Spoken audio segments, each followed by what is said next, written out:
Imagine, like, just for a second, that you are sitting at your desk. You're completely overwhelmed with tasks, right? And you can just tell your computer, in plain English, to research competitor pricing for the new product launch, draft a summary email highlighting their weak points, and put that document in my Google Drive. Oh man, that would be the dream. Right. And then it actually does it. Like, it doesn't just give you a numbered list of instructions on how you should do it yourself. It totally, on its own, takes control. It clicks the buttons, runs the search queries, reads the websites, writes the draft, and saves the file right where you asked. I mean, it sounds like pure science fiction, honestly. Or at the very least, like you'd need a highly paid human assistant sitting at a desk right next to you. Exactly. Because, we've all gotten so incredibly used to artificial intelligence just being this very smart, very fast autocomplete engine, right? Yeah. We often completely forget that the ultimate goal of this technology was always actual hands-free automation. Yes. And that is exactly the mission of this deep dive today. We are unpacking the architecture and the inner workings of a platform called Errand AI. It's a really fascinating system. It totally is. We are going to figure out exactly how this system takes your natural language request and turns it into completed, multi-step, complex workflows.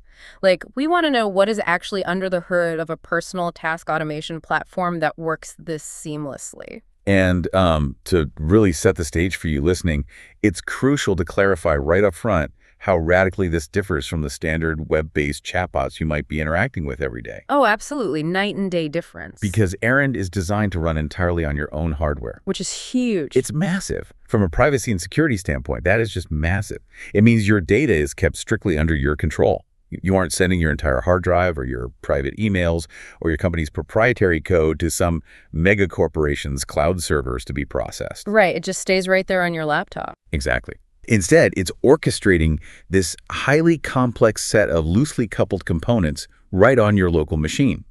It acts far less like a chatbot waiting for a prompt and much more like a dedicated personal digital workforce. A personal digital workforce. I absolutely love that framing because, when we look at how this is built, the way tasks move through this system genuinely mimics a human workflow in an office. It really does. You give it a task, and that task enters a very specific life cycle. Like, it starts out labeled as pending, right? Then as the system picks it up, it moves to running, and finally, hopefully, to completed. Hopefully, yeah. But there is another state, and I find this brilliant. It can go into a review state if the AI realizes it has, hit a wall and needs your human input before moving forward. Right, which is exactly what a good human employee would do. He doesn't just confidently guess, make a massive mistake, and create a giant mess if it gets infused. Exactly. No hallucinating an entire financial report. Yeah, exactly. Let's say you tell it to email the client the Q3 report. It searches your local files and finds two different Q3 reports. One is marked draft and one is marked final. Right. Instead of just flipping a coin and potentially sending an unfinished draft to a major client, the system halts the workflow. It shifts into that review state, and it essentially pings you to say, hey, I've hit a roadblock. Which of these two files do you want me to use? And then you just make the choice, and it instantly resumes the task. Yep, it picks up right where it left off. And the way you actually give it those initial instructions is incredibly flexible, which, makes it feel much more integrated into your life. You aren't chained to one specific web interface. No. You can use their web UI and just use voice transcription to casually speak your task while you're walking around the room. But you can also integrate it directly into Slack. Which is huge for teams. Totally. So if you're chatting with your team, you can literally just type /task new right in your channel, or simply @mention the bot mid-conversation to fire off a research task without ever leaving your workflow. Which, again, is how a real assistant would operate. Like if you are in a meeting discussing a new project, you'd just turn to your assistant and ask them to pull up some background data right then and there. Right, you wouldn't leave the room. Exactly. You wouldn't stop the meeting, open a new browser tab, log into a separate portal, and submit a formal IT request ticket.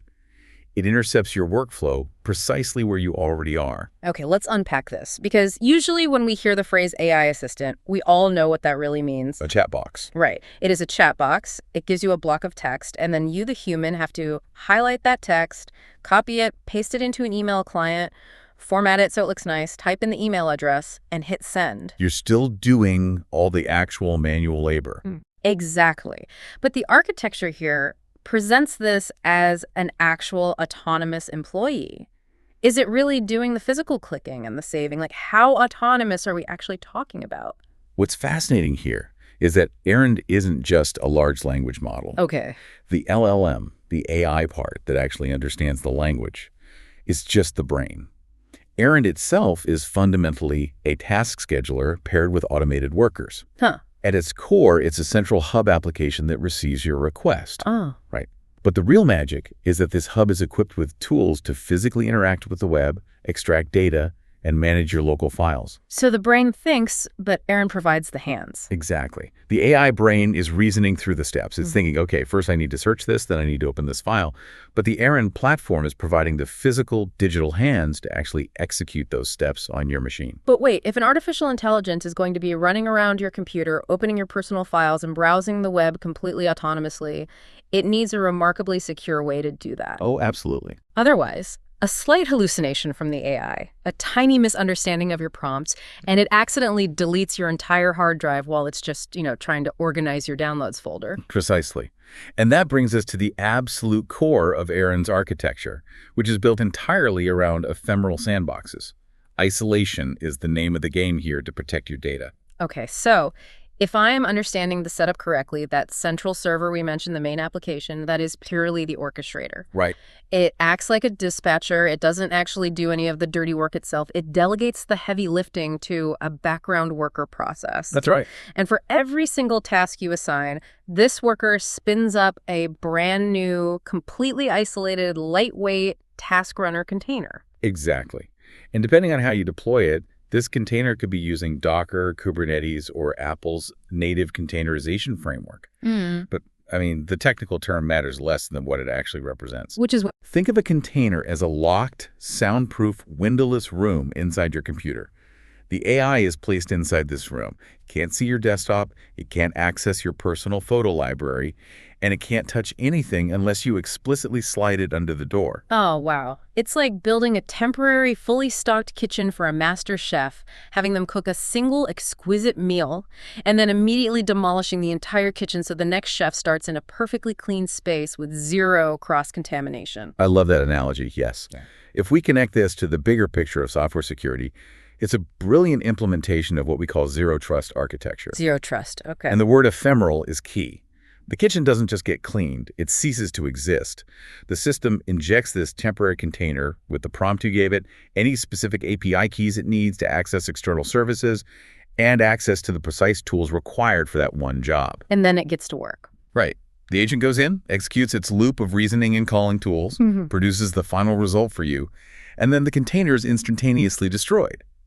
By leaving absolutely no persistent state behind, Errand completely eliminates the risk of one task's sensitive data leaking into another. That makes total sense. Like, if you have a task analyzing your highly confidential business financials, and the very next task is to scrape a random, potentially malicious internet forum for market research. Right. A huge security risk. Yeah, but there is zero chance the malicious code from the forum can access the data from the financial task, because the financial kitchen was completely demolished an hour ago. Precisely. It is mathematically isolated. It's incredibly secure. But hold on, I am seeing a massive flaw in this logic. Oh, what's that?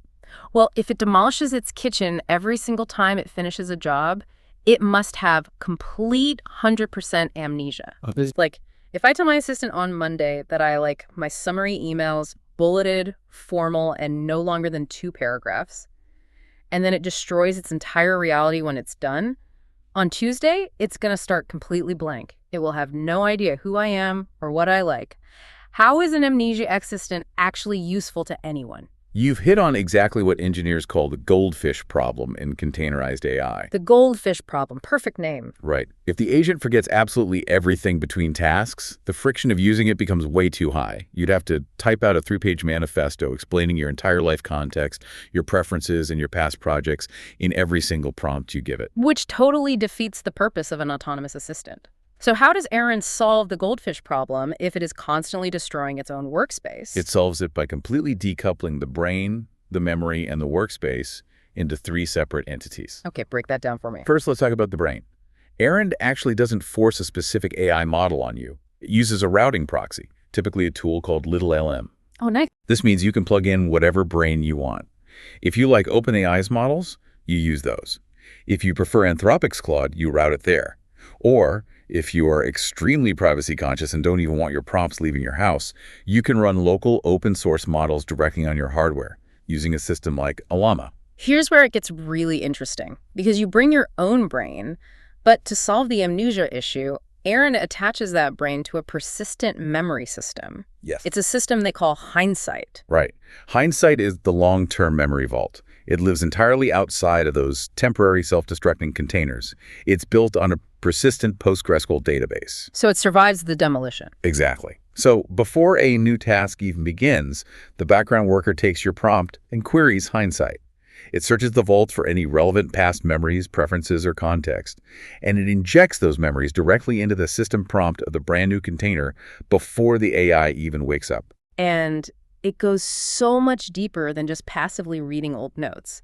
The agent inside the container actually has specific tools it can actively use during the task to manage its own memory. Yeah, it's very proactive. Let's walk through this because this blew my mind. It has a retain tool, a recall tool, and a reflect tool. Okay, let's use a concrete scenario. Imagine the AI is researching a competitor for you. It's browsing their website and finds a highly confusing hidden pricing tier that isn't advertised. Classic corporate move. Right.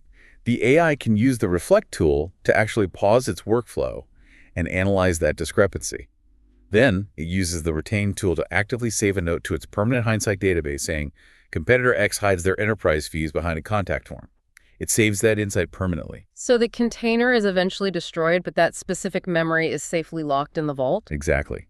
And then the next week, when you ask the AI to draft an email about market trends, it boots up in a totally blank container, but it uses the recall tool to actively search its past database. Oh, that's so cool. It pulls that exact insight about the hidden enterprise fees back into its active memory and includes it in your email.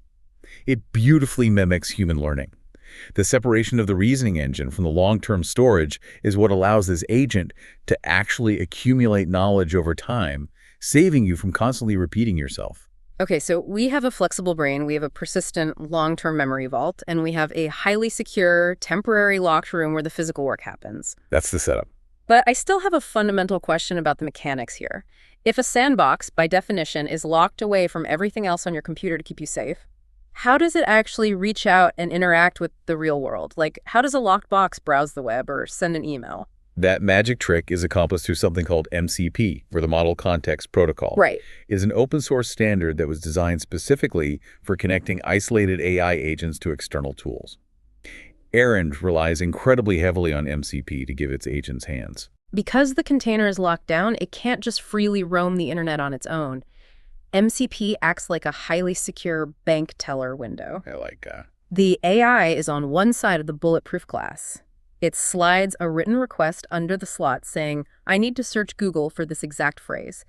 The MCP server, which is on the outside and has the actual internet connection, takes the note, does the search, prints out the text results, and slides them back under the glass to the AI. That is a perfect analogy.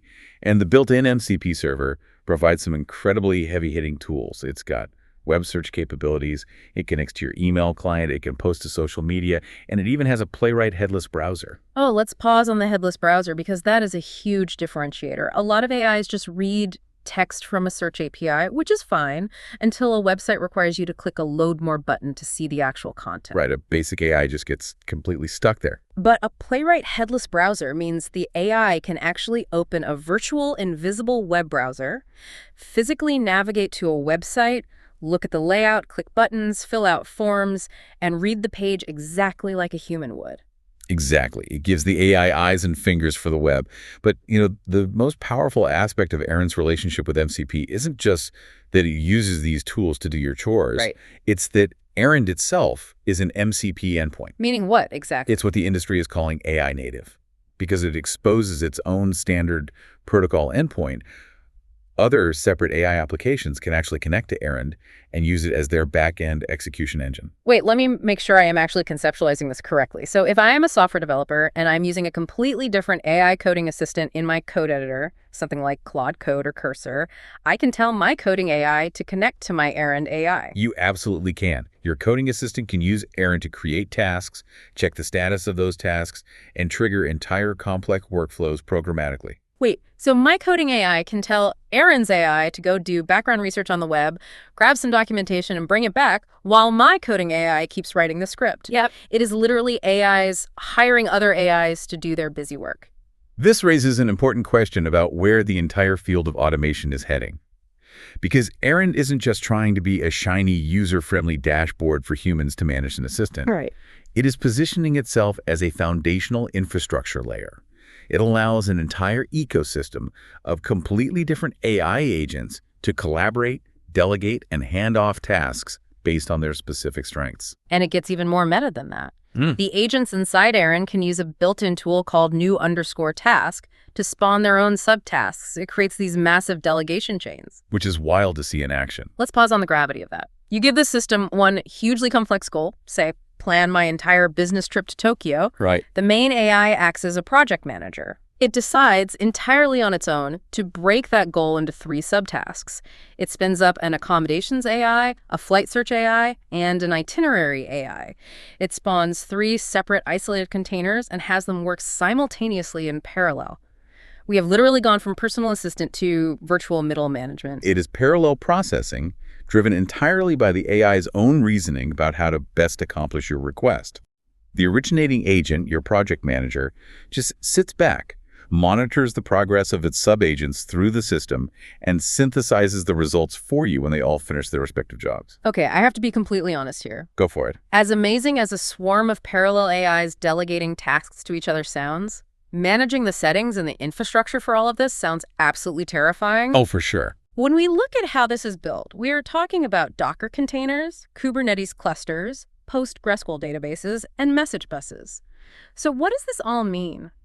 I love that my data stays entirely local on my hardware, but configuring a web of proxy servers and databases sounds like an absolute nightmare for anyone who isn't a senior systems engineer. Is this exclusively a toy for hardcore developers? That is a very fair concern. If you are deploying this on a massive cloud server for an entire enterprise team, yes, you will be using Kubernetes or Docker and diving deep into the technical weeds. Right. And Errand have incredibly robust systems designed specifically for that level of scale. For instance, to handle all the communication between these isolated containers, they use a technology called Valky. Right. Valky, it's an in-memory message bus. Basically, think of it like a high-speed nervous system for the computer. Because the AI is working inside that locked soundproof box we talked about earlier, it needs a way to securely shout out what it's doing second by second, so you aren't just staring at a blank loading screen. Valky catches those shouts in memory, meaning it is lightning fast, and streams them right to your web browser so you can watch the AI think and execute step by step in real time. Exactly. It provides total transparency, and the configuration system running all of this is deeply layered to manage it securely. How so? It prioritizes environment variables first, which are locked and read-only in the user interface so you don't accidentally break them. Then it checks database settings, and finally falls back to standard defaults. Yeah. It also completely masks your sensitive API keys so they are never exposed in plain text. That's a relief. They even offer an optional subscription called Errand Cloud. Which, to be very clear, does not store your personal data.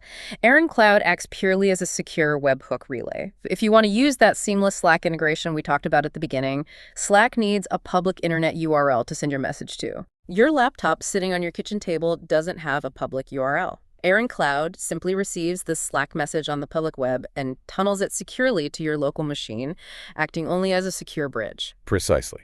But let's get back to your core anxiety about the complexity for the average person. Yes, please. If you are sitting on a Mac, you do not have to touch Kubernetes, you don't have to write Docker Compose files, and you don't have to configure Valky message buses if you don't want to. Thank goodness, because I was getting stressed just listing them. How does the average person actually use this? The developers built a specific native application called Errand Desktop. It is a native Mac-O Swift application. Oh, nice. When you install it, it entirely utilizes Apple's native containerization framework built right into the operating system. This means you just download one single native app, you double-click the icon to open it, and Errand Desktop seamlessly handles absolutely all of the container orchestration, the message buses, the memory vault, and the database setups completely in the background. It abstracts all the terrifying infrastructure away. So you get an enterprise-grade, highly secure, sandboxed, multi-agent AI infrastructure, and it is wrapped up in a single application icon that you just double-click on your Mac. Yeah, pretty much. That is a massive paradigm shift in how we access this technology. It really is. And if you are someone listening to this who handles sensitive company data, or you're just protective of your personal digital life, you have probably been told for the last few years that you have to make a choice. Right. You either get highly capable, cutting-edge AI automation, or you keep your data private. You couldn't have both. Well, This is why this deep dive matters to you. That barrier has essentially vanished. wow. You can now leverage the power of an entire automated AI workforce without ever letting your private documents, your source code, or your emails leave your physical machine. It is entirely secure. It is strictly sandboxed, so it won't break your computer. It has a persistent long-term memory, so it actually learns about you, and it lives entirely on your hardware. It is ready to browse the web with virtual hands, check your email, and intelligently collaborate with your other tools. We started this deep dive by imagining you telling your computer to do a complex, multi-step chore and having it actually follow through autonomously. What Errand shows us is that the infrastructure to make that a reality isn't just a theoretical white paper anymore. It's here, it's robust, and it's running locally. And honestly, it opens up a landscape of possibilities that we are only just beginning to map out as these systems learn to interact. Which leaves me with one final, slightly mind-bending thought for you to ponder. We know Errand agents can autonomously spawn their own subagents to handle complex jobs. Right. And we know they use open protocols to easily delegate tasks across completely isolated environments.